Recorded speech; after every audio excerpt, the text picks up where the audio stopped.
ಸಖತ್ ಖಾರ ಬಣ್ಣ ಮತ್ತು ರುಚಿ ಆಚಿ ಚಿಲ್ಲಿ ಪೌಡರ್.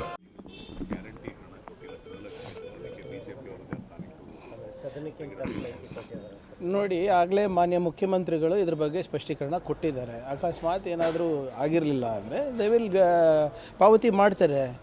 ಅದಕ್ಕೇನು ಆಮೇಲೆ ಎಲ್ಲೂ ಕೂಡ ನಾವು ಕೊಟ್ಟಿಲ್ಲ ಅಂತ ಎಲ್ಲೂ ಹೇಳಿಲ್ಲಲ್ಲ. ಆಗಸ್ಟ್ ತನಕ ಕೊಟ್ಟಿದ್ದೀವಿ. ಅದು ಫೆಬ್ರವರಿ ಮಾರ್ಚ್ದಿನಿದೆ. ಮಾನ್ಯ ಯಾರು ನಮ್ಮ ಸಚಿವರು ಲಕ್ಷ್ಮೀ ಹೆಬ್ಬಾಳ್ಕರ್ ಅವರು ಕ್ಲಾರಿಫಿಕೇಷನ್ ಕೊಡ್ತಾರೆ.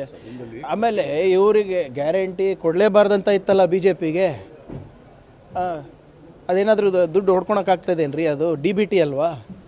ಸುಮ್ಮನೆ ನೋಡಿ, ಈ ಇಶ್ಯೂ ಇಲ್ಲ. ಇವತ್ತು ಒಂದು ವಾರ ಆಯಿತು. ಒಂದು ಇಶ್ಯೂ ಬಗ್ಗೆ ಏನಾದರೂ ಧ್ವನಿ ಎತ್ತಕ್ಕೆ ಸಾಧ್ಯ ಆಗಿದೆಯಾ ಅವರಿಗೆ? ಸುಮ್ಮನೆ ಇರಲಾರ್ದು ಇಶ್ಯೂ ಮಾಡಲಿಕ್ಕೆ ಪ್ರಯತ್ನ ಮಾಡ್ತಾ ಇದ್ದಾರೆ. ಮಾನ್ಯ ಮುಖ್ಯಮಂತ್ರಿಗಳು ಆಗಲೇ ಭಾಳ ಸ್ಪಷ್ಟವಾಗಿ ಹೇಳಿದ್ದಾರೆ. ಅಕಸ್ಮಾತ್ ಏನಾದರೂ ಕೊಟ್ಟಿರಲಿಲ್ಲ ಅಂದರೆ ಕೊಡ್ತಾರಂತೆ. ವಾಟ್ ಈಸ್ ದ ಆಂಬಿಗ್ವಿಟಿ ಏನಿದೆ ಇದರಲ್ಲಿ?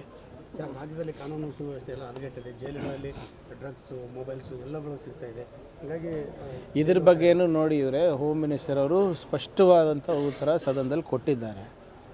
ಈಗ ಅವ್ರಿಗೇನಾಗಿದೆ ಅಂದರೆ, ಈಗ ಉದ್ಯೋಗ ಖಾತ್ರಿ ಯೋಜನೆ ಅದನ್ನು ಬಂದ್ ಮಾಡಬಾರ್ದಂಥ ಒಂದು ವಿಧೇಯಕನ ತಂದಿದ್ದಾರೆ. ಅದ್ರ ಬಗ್ಗೆ ಚರ್ಚೆ ಮಾಡಲಿ.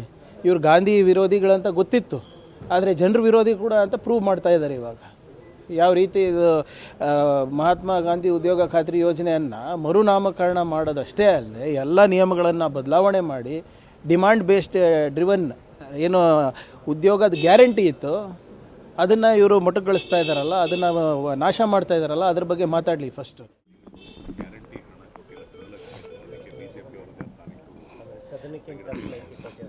ನೋಡಿ, ಆಗಲೇ ಮಾನ್ಯ ಮುಖ್ಯಮಂತ್ರಿಗಳು ಇದ್ರ ಬಗ್ಗೆ ಸ್ಪಷ್ಟೀಕರಣ ಕೊಟ್ಟಿದ್ದಾರೆ. ಅಕಸ್ಮಾತ್ ಏನಾದರೂ ಆಗಿರಲಿಲ್ಲ ಅಂದರೆ ದೇ ವಿಲ್ ಪಾವತಿ ಮಾಡ್ತಾರೆ.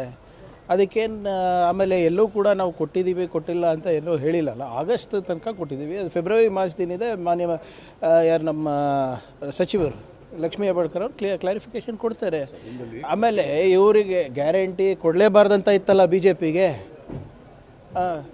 ಅದೇನಾದರೂ ದುಡ್ಡು ಹೊಡ್ಕೊಳಕ್ಕಾಗ್ತದೇನ್ರಿ? ಅದು DBT ಅಲ್ವಾ? ಸುಮ್ಮನೆ ನೋಡಿ, ಈ ಇಶ್ಯೂ ಇಲ್ಲ. ಇವತ್ತು ಒಂದು ವಾರ ಆಯಿತು. ಒಂದು ಇಶ್ಯೂ ಬಗ್ಗೆ ಏನಾದರೂ ಧ್ವನಿ ಎತ್ತಕ್ಕೆ ಸಾಧ್ಯ ಆಗಿದೆಯಾ ಅವರಿಗೆ? ಸುಮ್ಮನೆ ಇರಲಾರ್ದು ಇಶ್ಯೂ ಮಾಡಲಿಕ್ಕೆ ಪ್ರಯತ್ನ ಮಾಡ್ತಾ ಇದ್ದಾರೆ. ಮಾನ್ಯ ಮುಖ್ಯಮಂತ್ರಿಗಳು ಆಗಲೇ ಭಾಳ ಸ್ಪಷ್ಟವಾಗಿ ಹೇಳಿದ್ದಾರೆ. ಅಕಸ್ಮಾತ್ ಏನಾದರೂ ಕೊಟ್ಟಿರಲಿಲ್ಲ ಅಂದರೆ ಕೊಡ್ತಾರಂತೆ. ವಾಟ್ ಈಸ್ ದ ಆಂಬಿಗ್ವಿಟಿ ಏನಿದೆ ಇದರಲ್ಲಿ? ರಾಜ್ಯದಲ್ಲಿ ಕಾನೂನು ಸುವ್ಯವಸ್ಥೆ ಎಲ್ಲ ಹದಗೆಟ್ಟಿದೆ. ಜೈಲುಗಳಲ್ಲಿ ಡ್ರಗ್ಸು, ಮೊಬೈಲ್ಸು ಎಲ್ಲಗಳು ಸಿಗ್ತಾ ಇದೆ. ಹಾಗಾಗಿ ಇದ್ರ ಬಗ್ಗೆನೂ ನೋಡಿ, ಇವರೇ ಹೋಮ್ ಮಿನಿಸ್ಟರ್ ಅವರು ಸ್ಪಷ್ಟವಾದಂಥ ಉತ್ತರ ಸದನದಲ್ಲಿ ಕೊಟ್ಟಿದ್ದಾರೆ.